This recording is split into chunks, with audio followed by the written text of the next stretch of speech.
AVP 24 news पर वक्त हो गया है दिन भर की 10 बड़ी खबरों का। उत्तर प्रदेश में कोरोना महामारी का प्रकोप कम हो गया है, जिसके बाद राज्य में एक के बाद एक सुविधाओं को उपलब्ध कराया जा रहा है। वहीं लंबे समय से बंद पड़े मल्टीप्लेक्स, सिनेमाघर, जिम और स्पोर्ट्स स्टेडियम को आज से खोल दिया गया है। हालांकि अभी भी स्विमिंग पूल और शिक्षण कार्य के लिए स्कूल व कॉलेज बंद रहेंगे। प्रदेश के अपर मुख्य सचिव गृह अवनीश कुमार अवस्थी ने इस बारे में जानकारी देते हुए कहा कि कोरोना संक्रमण के मामलों में गिरावट को देखते हुए गतिविधियों की शुरुआत कर दी गई है, मगर इसके साथ ही कोविड दिशा निर्देशों का पालन करना अनिवार्य होगा। ये छूट सप्ताह में 5 दिनों के लिए होगी और वीकेंड लॉकडाउन का सिलसिला जारी रहेगा। इस दौरान स्विमिंग पूल खोलने की अनुमति नहीं दी गई है। विवाह व धार्मिक स्थलों पर एक समय में अधिकतम 50 लोगों के जमा होने पर छूट होगी, मगर अभी भी राजनीतिक और सामाजिक आयोजनों और सभाओं पर पहले की तरह ही पाबंदी बरकरार रहेगी। मुख्यमंत्री के निर्देश के बाद अब शासन की ओर से इस बारे में दिशा निर्देश जारी किए गए हैं। दिल्ली सरकार ने रविवार को अनलॉक 6 के दिशा निर्देश जारी कर दिए हैं। इसमें बिना दर्शकों के स्टेडियम और खेल परिसरों को खोलने की मंजूरी दे दी गई है।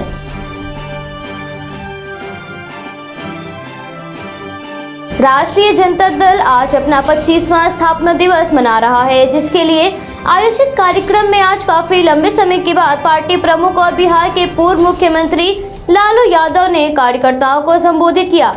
लालू यादव ने पार्टी कार्यकर्ताओं को स्थापना दिवस की शुभकामनाएं दी। इसके साथ ही उन्होंने लोजपा के दिवंगत नेता रामविलास पासवान को याद करते हुए उन्हें श्रद्धांजलि भी अर्पित की।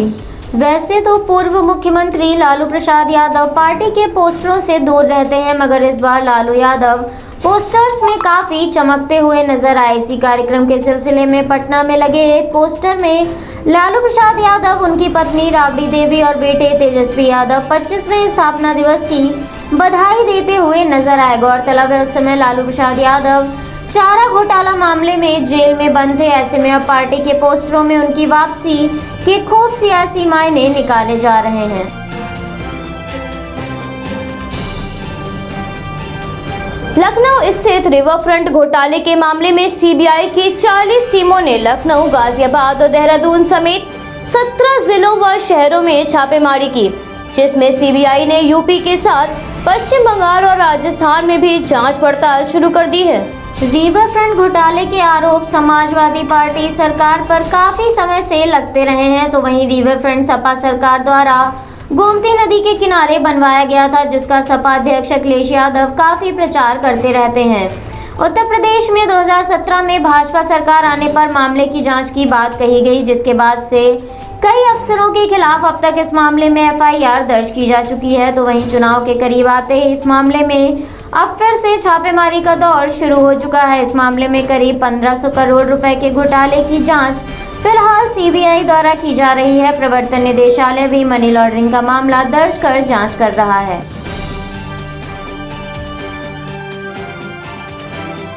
लोजपा में विभाजन के बाद से पार्टी में सियासत गर्मा गई है, तो वहीं आज रामविलास पासवान की जयंती के मौके पर उनके बेटे और लोजपा सांसद चिराग पासवान आशीर्वाद यात्रा निकाली। भतीजे चिराग और चाचा पशुपति कुमार के बीच पोस्टर वॉर शुरू हो गया है, तो वहीं शुभ अवसर पर चाचा और भतीजे शक्ति प्रदर्शन करने को तैयार नजर आए। पासवान परिवार में चल रहा विवाद अब खुलकर सड़कों पर आ गया है। चिराग अपने पिता की याद में निकाली जाने वाली आशीर्वाद यात्रा के माध्यम से देखना चाहते हैं कि रामविलास पासवान का जनाधार उसके साथ रहेगा या पारस के साथ। पोस्टर के माध्यम से चिराग और पशुपति कुमार आमने सामने हैं। इस मौके पर राजधानी पटना और हाजीपुर में पोस्टर लगाए गए हैं। दोनों के गुटों द्वारा लगाए गए पोस्टर में एक दूसरे की तस्वीर गायब है। चिराग पासवान ने ट्विटर पर लिखा, उठो जागो और तब तक मत रुको जब तक लक्ष्य की प्राप्ति ना हो जाए। संपूर्ण मानवता को भारतीय अध्यात्म और वेदांत दर्शन का संदेश देने वाले अनंत ज्ञान व ऊर्जा के पर्याय स्वामी विवेकानंद पुण्यतिथि पर उन्हें मेरा श्रद्धा पूर्वक नमन। आपके विचार सदैव हम सभी का मार्गदर्शन करते रहेंगे।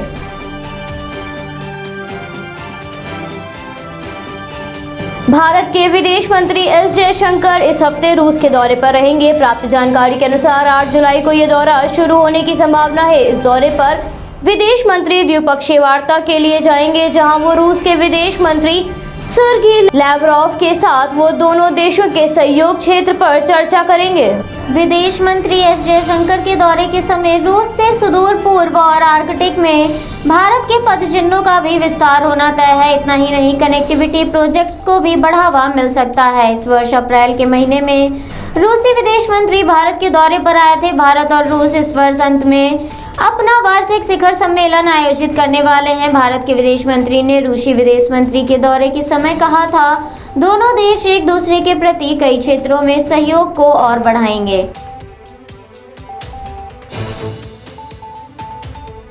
कोरोना काल में स्थगित की गई परीक्षाओं के बाद स्टूडेंट्स को रिजल्ट्स का वेट है, तो वहीं अब हिमाचल प्रदेश स्कूल शिक्षा बोर्ड द्वारा आज घोषित होने वाले 10वीं कक्षा की परीक्षा के परिणाम की तारीख आगे बढ़ा दी गई है। हाईकोर्ट में चल रहे मामले को लेकर बोर्ड ने फिलहाल के लिए रिजल्ट स्थगित कर दिया है। शिक्षा बोर्ड की लोक संपर्क अधिकारी अंजू पाठक ने बताया, हाईकोर्ट में कुछ छात्रों का मामला विचाराधीन है, जिसे लेकर बोर्ड को ये निर्देश दिया गया है कि आज परिणाम घोषित ना किए जाएं। जैसे ही कोर्ट से निर्देश मिलेंगे तब बोर्ड द्वारा परिणाम घोषित कर दिया जाएगा। बोर्ड ने फिलहाल तो 10वीं के स्टूडेंट का परीक्षा परिणाम तैयार करने के लिए 7 मानदंड स्थापित किए हैं। इसमें 9वीं कक्षा प्रैक्टिकल, इंटरनल असेसमेंट, फर्स्ट और second term exam, pre board और बोर्ड की ओर से लिए गए हिंदी विषय के पेपर का मूल्यांकन करवा कर परिणाम तैयार किया है। काशी में होने वाले विकास कार्यों की समीक्षा के लिए राज्य के मुख्यमंत्री योगी आदित्यनाथ आज से 2 दिवस के दौरे पर वाराणसी में रहेंगे। इस दौरान मुख्यमंत्री द्वारा आशापुर फ्लाईओवर, गोदौलिया पार्किंग के साथ ही बीएचयू अस्पताल, दीनदयाल अस्पताल के एमसीएच विंग और बीएचयू क्षेत्रीय नेत्र संस्थान की भी समीक्षा की जाएगी। इसके साथ ही कोरोना की तीसरी लहर के मद्देनजर जिले में अस्पतालों, स्वास्थ्य केंद्रों पर होने वाली तैयारियों का जायजा भी मुख्यमंत्री द्वारा लिया जाएगा। प्रधानमंत्री के प्रस्तावित जुलाई में वाराणसी दौरे से पहले मुख्यमंत्री उनके आगमन के लिए की गई तैयारियों को भी परखेंगे। मुख्यमंत्री के वाराणसी दौरे पर आने से पहले ही जिले के नोडल अधिकारी और अपर मुख्य सचिव देवेश चतुर्वेदी वाराणसी पहुंच गए हैं। जिला प्रशासन के अधिकारियों से मुख्यमंत्री के दौरे के साथ ही बैठक आदि के बारे में जानकारी भी ली गई है। मुख्यमंत्री योगी वाराणसी पहुंचने के बाद सर्किट हाउस में अधिकारियों संग बैठक कर विभिन्न मुद्दों पर चर्चा करेंगे।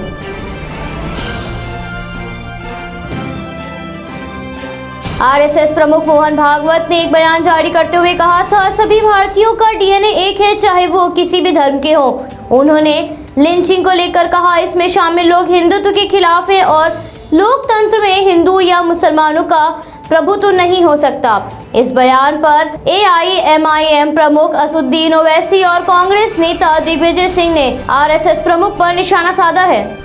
ओवैसी ने पलटवार करते हुए कहा, कायरता, हिंसा और कत्ल करना गोडसे की हिंदुत्व वाली सोच का ही हिस्सा है। लिंचिंग करने वाले इन अपराधियों को गाय और भैंस में फर्क नहीं पता होगा, लेकिन कल करने के लिए जुनैद, अखलाक, पहलू, रकबर, अलीमुद्दीन के नाम ही काफी थे। ये नफरत हिंदुत्व की देन है। इन मुजरिमों को हिंदुत्ववादी सरकार की पुष्टपनाही हासिल है। केंद्रीय मंत्री के हाथों अलीमुद्दीन के कातिलों की गुलपोशी हो जाती है। अखलाक के हत्यारे की लाश पर तिरंगा लगाया जाता है। आसिफ को मारने वालों के समर्थन में महापंचायत बुलाई जाती है, जहां भाजपा का प्रवक्ता पूछता है कि क्या हम मर्डर भी नहीं कर सकते। वहीं दूसरी ओर दिग्विजय सिंह ने भागवत से सवाल करते हुए कहा, क्या मोहन भागवत ये विचार आप अपने शिष्यों, प्रचारकों, विश्व हिंदू परिषद, बजरंग दल कार्यकर्ताओं को भी देंगे? ये शिक्षा आप मोदी शाह और भाजपा के मुख्यमंत्री को भी देंगे?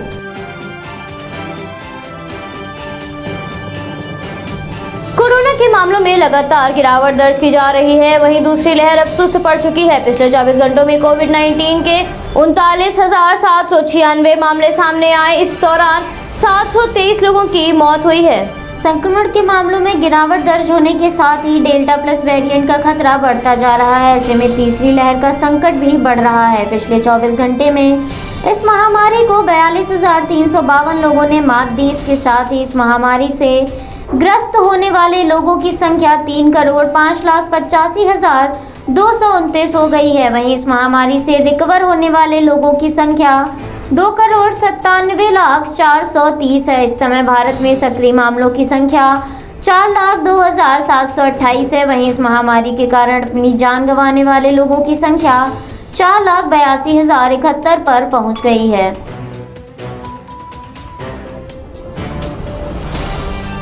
भारत में फिलहाल कोरोना संक्रमण की दूसरी लहर का प्रकोप कम हो गया है, मगर तीसरी लहर की चेतावनी और डेल्टा प्लस वेरिएंट के खतरे के मद्देनजर रखते हुए टीकाकरण अभियान तेजी से चलाया जा रहा है। वहीं वायरस के खिलाफ अमेरिका की मॉडर्ना वैक्सीन अगले कुछ दिनों में भारत पहुंच सकती है। प्राप्त जानकारी के अनुसार मॉडर्ना की वैक्सीन इस हफ्ते भारत आ सकती है। मॉडर्ना की वैक्सीन 15 जुलाई तक देश के कुछ बड़े सरकारी अस्पतालों में उपलब्ध हो जाएगी। वैक्सीन की पहली खेप में टीके के कितने डोज आएंगे, इस बारे में अभी तक जानकारी नहीं मिली है। कोविशील्ड कोवैक्सीन और रूसी वैक्सीन स्पुतनिक वी के बाद मॉडर्ना की वैक्सीन भारत में उपलब्ध होने वाली चौथी कोरोना वैक्सीन है। डीसीजीआई ने ड्रग्स एंड कॉस्मेटिक्स एक्ट 1940 के तहत नई औषधि एवं क्लिनिक परीक्षण नियम 2019 के प्रावधानों के मुताबिक सिप्ला को देश में सीमित आपात उपयोग के लिए मॉडर्ना के टीके का आयात करने की अनुमति दी है।